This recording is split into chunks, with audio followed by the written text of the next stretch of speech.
আসসালামু আলাইকুম সবাইকে স্বাগতম WordPress theme customisation live project ধারাবাহিক টিউটোরিয়ালসের আজকের পর্বে। তো গত পর্বে আমি আমার ওয়েবসাইটের কিছু কাস্টমাইজেশন করেছিলাম। তো আজকে আমি মূলত আরেকটু বেশি কিংবা গত পর্বের চেয়ে একটু অ্যাডভান্স টাইপ কাজ করব। তো আশা করি আপনার কাজে আসবে। গত পর্বে আপনাদের মনে আছে যে আমি হেডার নিয়ে কথা বলেছিলাম, যে আমার ওয়েবসাইটের হেডারটা কিন্তু আসলে খুবই নর্মাল, একদম আনপ্রফেশনালি বলা যায়, কিংবা আসলে খুব একটা গর্জিয়াস কিংবা ইউজার ফ্রেন্ডলি কিংবা অন্যান্য ওয়েবসাইটে যেমন থাকে এরকম নয়। তো প্রবলেম হয়েছে আমার আসলে টাইম ম্যানেজমেন্ট করতে প্রবলেম হয়তো, আমি রেগুলার টাইম দিতে পারছিলাম না। তো যাই হোক, অবশেষে ফাইনালি আমি আমার সাইটের জন্য অর্থাৎ ইকমার্স এই সাইটের জন্য আমি টাইম ম্যানেজ করতে পারছি কিংবা টাইম শিডিউল করে ফেলছি যে আমার এই সাইটে কাজ করবো, কারণ এই সাইটটা খুবই দ্রুত র্যাঙ্ক পাচ্ছে, গুগলের কাছে প্রিফারেবল হচ্ছে। আর রিসেন্টলি অনেক বড় বড় ওয়েবসাইট কিংবা কোম্পানি থেকে অ্যাফিলিয়েট কিংবা পার্টনারশিপের অফার পাচ্ছি। তো এগুলো পজিটিভ দিক। তো যাই হোক, আজকে আমি এই সাইটের আরও কিছু ডিজাইনিং পার্ট করব। তো ডিজাইনিং পার্টে কাজ করার জন্য আমি দুইটা রেফারেন্স সাইট আপনাদের সামনে নিয়ে আসছি। একটি হচ্ছে শাউট মি লাউড, এটা হচ্ছে একটা ব্লগিং টিউটোরিয়ালস রিলেটেড সাইট, আর একটা হচ্ছে ইকমার্স প্ল্যাটফর্ম। তো দুইটা সাইটে আমি এখানে রাখলাম, মূলত দুইটা সাইটের উপর বেস করে আমি এখানে কিছু জিনিস আপডেট করব।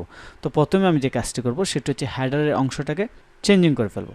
তো এই জন্য আমি আমার সি প্যানেলের এফটিপি সফটওয়্যারের মাধ্যমে অর্থাৎ ফাইল জিলার মাধ্যমে সি প্যানেল অ্যাক্সেস করে নিই আমার ফাইল ম্যানেজারে। তারপর আমি ফাইল এডিট করব। ওকে, সো আমি আমার ফাইল ডাইরেক্টরিতে লগ ইন করতে পারছি। তো এবার আমি যে কাজটি করব, আমি আমার ওয়েবসাইটে চলে আসলাম। আসার পর ইন্সপেক্ট ওপেন করব, তারপর হেডারের অংশে কাজ করা শুরু করব। তো আমি আমার হেডারটাকে সিলেক্ট করলাম। সিলেক্ট করে প্রথমে যে কাজটি করব সেটা হচ্ছে ব্যাকগ্রাউন্ড চেঞ্জ করে ফেলব। তো আমার হেডারের ব্যাকগ্রাউন্ডটা দিয়ে দিব আমার লোগোর কালারের সাথে। এই পর্যন্ত করলাম। তারপর আমরা আরেকটা কাজ করব, সেটা হচ্ছে আমার লোগোটাকে একটু বক্স শ্যাডো দিয়ে দিব।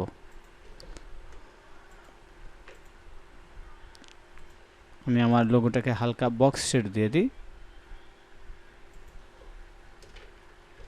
Box shadow. আমরা চাইলে লোগোর কালার হালকা চেঞ্জ করতে পারি।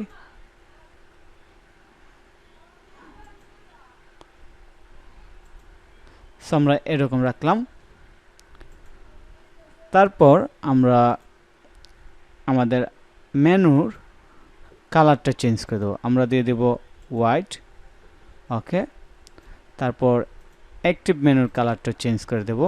এখানে সব কিছু দেওয়া আছে, আমরা জাস্ট আমাদের মতো করে চেঞ্জ করে নিচ্ছি।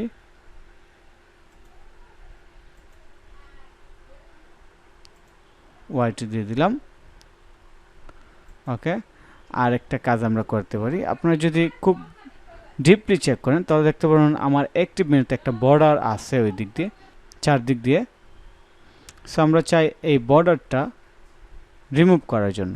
তো এই জন্য আমি দিয়ে দিলাম এই যেখানে সিনা মেনু লাই এ আছে, এখানে আমরা দিয়ে দিব বর্ডার নান, এটা দিয়ে দিলাম। তারপর আমরা অ্যাক্টিভের মধ্যে দিয়ে দেব বর্ডার নান,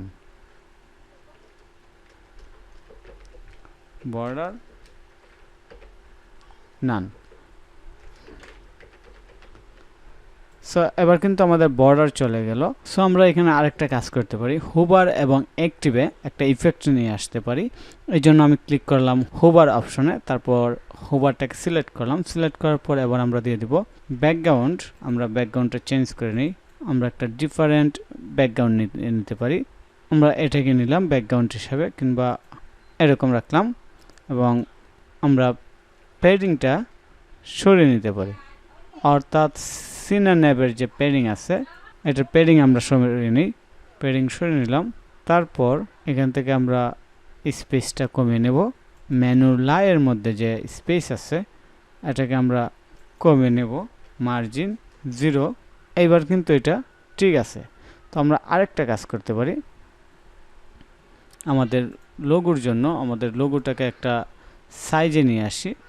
আমরা লোগোতে প্যাডিং দিয়ে দিই। লোগোতে আমরা প্যাডিং দিয়ে দিলাম 10 পিক্সেল, মার্জিনটা সরিয়ে দিলাম। তারপর আমরা আরেকটা কাজ করতে পারি, আমাদের টোটাল হেডার অংশটাকে, যেহেতু আমাদের এখানে একটা প্রগ্রেস বার আছে, সো সেক্ষেত্রে আমরা হেডারটাকে 8 পিক্সেল মার্জিন দিয়ে দিতে পারি, মার্জিন টপ 8 পিক্সেল, কিংবা আমরা প্যাডিং টপ দিতে পারি, প্যাডিং টপ 8 পিক্সেল। এবার কিন্তু এটা দেখতে অনেকটা সুন্দর লাগতেছে। সো আমরা এখানে আরেকটু কাজ করি, আমাদের লোগোর প্যাডিংটা আরেকটু কমিয়ে নিতে পারি।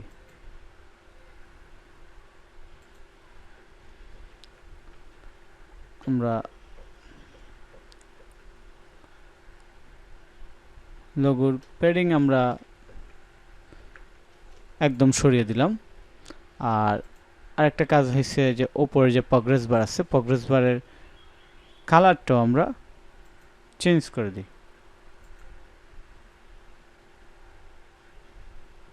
ঠিক আছে, আমরা এরকম রাখলাম। সো এবার আমাদের কাজ হয়েছে আমাদের এই স্টাইলগুলোকে আপডেট করা। প্রথমে আমরা style.css ফাইলটাকে আপডেট করব, তারপর আমরা আপডেট করব সিনানেব এটাকে। সো আমরা প্রথমে সিনানেব এই ফাইলটাকে আপডেট করি, সবগুলা কোড কপি করলাম, কপি করার পর আমরা চলে যাই সিনানেবে। সো প্রথমে আমরা যাব পাবলিক HTML এই ডাইরেক্টরিতে।